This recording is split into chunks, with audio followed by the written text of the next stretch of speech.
Las reacciones químicas son procesos de transformación o cambios de unas sustancias en otras. El interés de este tipo de procesos se centra en la obtención de energía. Energía y procesos químicos, conceptos fundamentales.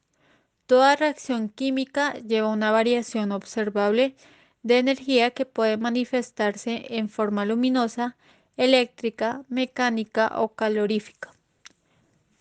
Se denomina sustancia a un proceso químico en donde éstas se transforman del resto y recibe el nombre de medio o entorno, lo que implica una transferencia de energía que en ocasiones se lleva a cabo del sistema al medio y se denomina exotérmica. Si el proceso químico implica la absorción de una cantidad de calor del medio por parte del sistema, se denomina endotérmica. El calor de las reacciones se expresa en kilocalorías o kilojoule y depende de las condiciones de presión, temperatura y estado físico, líquido, gaseoso y sólido.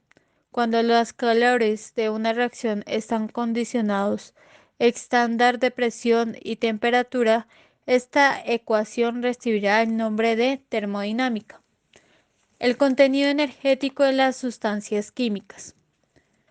Los reactivos como los productos almacenan energía. A la cantidad de energía almacenada por cada una de las sustancias se denomina contenido energético o entalpia y se representa con la letra H. En las reacciones endotérmicas, el contenido energético de los productos es superior al de los reactivos. Por esto, el sistema pasa por un estado inicial menos energético a otro final más energético.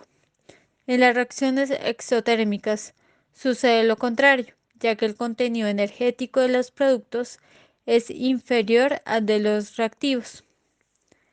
Una reacción química implica una ruptura de enlaces y una posterior recomposición de los átomos resultantes en moléculas diferentes formados por nuevos enlaces.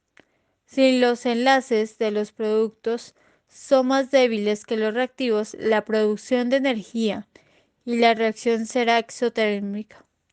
Si por el contrario los enlaces de los productos son más fuertes que los reactivos, habrá un aporte de energía y la reacción será endotérmica.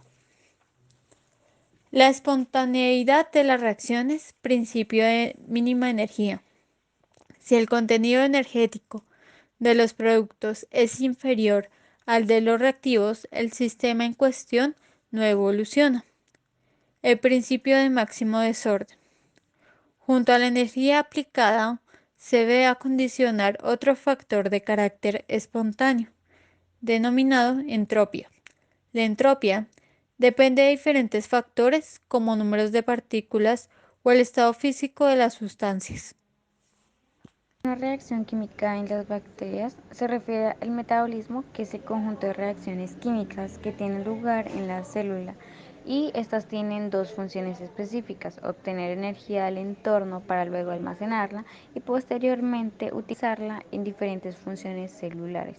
Por otro lado, está formar y degradar moléculas necesarias para funciones celulares específicas, como lo son la movilidad y la captación de nutrientes. El metabolismo tiene lugar a través de secuencias de reacciones catalizadas enzimáticamente y se divide en dos: anabolismo y catabolismo. Como se vio anteriormente, existen dos tipos de transformaciones químicas que ocurren simultáneamente en la bacteria, y así el metabolismo es el resultado colectivo de ambas reacciones. Las reacciones metabólicas resultan en la liberación de la energía química contenida en los nutrientes, mientras que la anabólica la consume.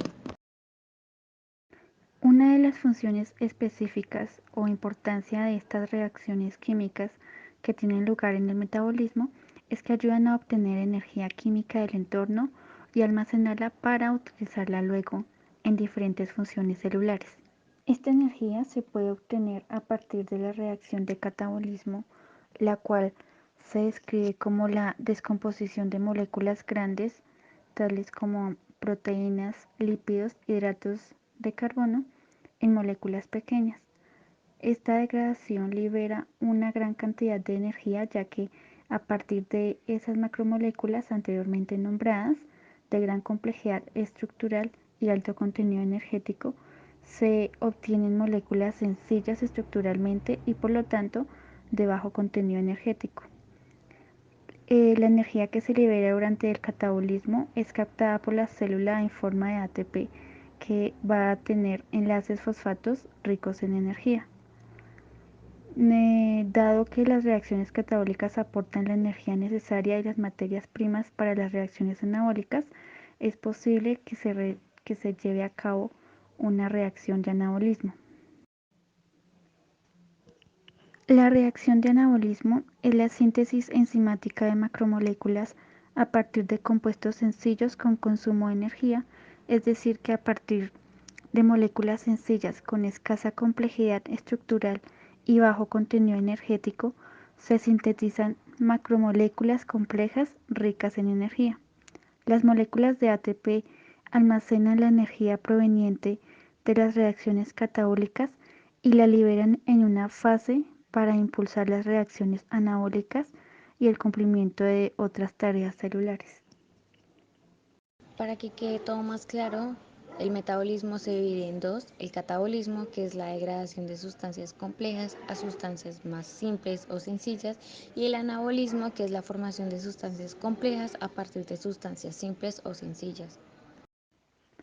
Estas reacciones son una forma de procesos exergónicos en general o procesos espontáneos y son lo contrario de las reacciones endergónicas, que más adelante las vamos a explicar. Las reacciones exergónicas liberan más energía de la que absorben. En ella, la formación de nuevos enlaces de los productos en la reacción química liberan una cantidad de energía mayor que la absorbida para romper los enlaces de los reactivos, de modo que el exceso queda libre conforme se lleva a cabo la reacción. Las reacciones endergónicas no pueden transcurrir de manera espontánea como lo sucede con las reacciones exergónicas.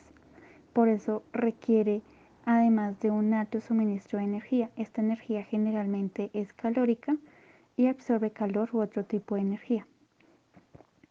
Debido a que estas reacciones endergónicas no son espontáneas, necesitan el acoplamiento con otras reacciones que sí son bastante espontáneas, como lo son las exergónicas, ya que de algún modo estas promueven el desarrollo de una reacción endergónica.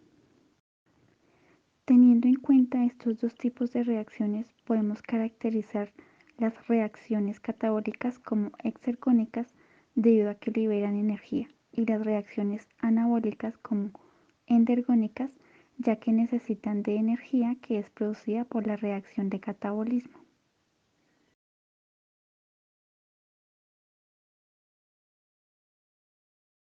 Una reacción química de oxidorreducción, o conocida como redox, son reacciones químicas en las que ocurre un intercambio de electrones entre los átomos o moléculas involucradas.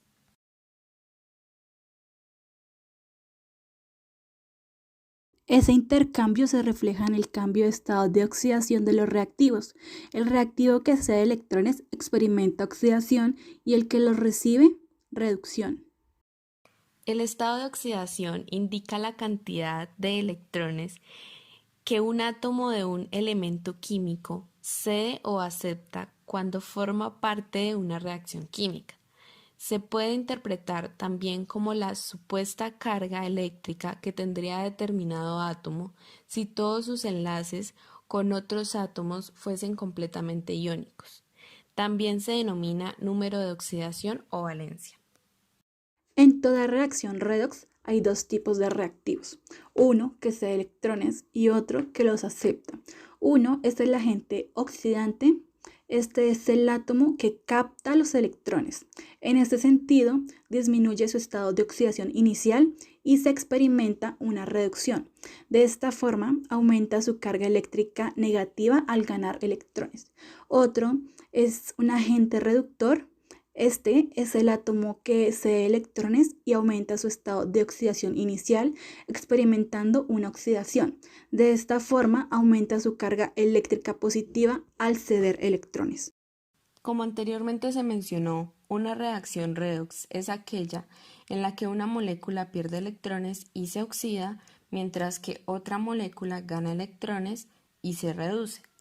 Muchas de las reacciones y rutas metabólicas están basadas en intercambios de electrones entre moléculas. La formación del cloruro de magnesio es un ejemplo de una reacción redox en la que sucede justo lo que acabamos de definir. En esta reacción, el átomo de magnesio pierde 2 electrones, por lo que se oxida. Estos 2 electrones los toma el cloro, que se reduce.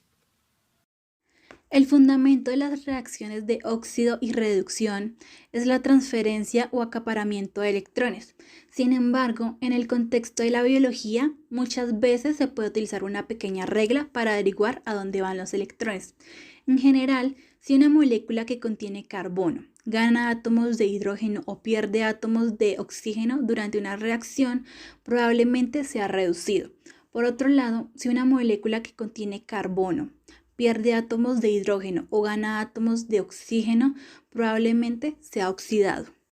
Características de reacciones redox. En una reacción óxido-reducción o redox, un elemento se oxida y el otro se reduce. Esto significa que existen dos semirreacciones, reacción de oxidación y reacción de reducción. El término reacción de oxidación se refiere a la semirreacción que implica la pérdida de electrones. Una reacción de reducción es una semirreacción que implica la ganancia de electrones. La magnitud de la oxidación es igual a la magnitud de la reducción. Esto significa que el número de electrones que pierde un agente reductor debe ser igual al número de electrones ganados por un agente oxidante. Requerimientos energéticos de una reacción química óxido-reducción.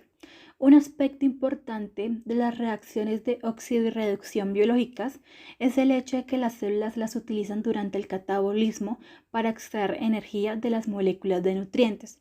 Las células incorporan nutrientes, algunos de los cuales sirven como fuente de energía, y los degradan para convertir compuestos muy reducidos en compuestos muy oxidados. Por ejemplo, cuando una célula oxida una molécula de glucosa para formar dióxido de carbono y agua, la energía asociada con la molécula de glucosa se extrae de forma progresiva y en última instancia es captado por el ATP, que ulteriormente puede servir como fuente de energía para las reacciones que consumen energía.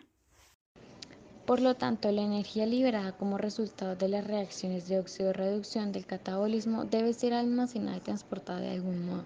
Una forma es como compuestos con uniones fosfato de alta energía, y son estos los que luego sirven como intermediarios para la conversión de la energía conservada en trabajo útil. El compuesto fosfato de alta energía más importante en los seres vivos es el ATP. Este se genera en la célula bacteriana por dos diferentes procesos llamados fosforilación a nivel sustrato y fosforilación oxidativa.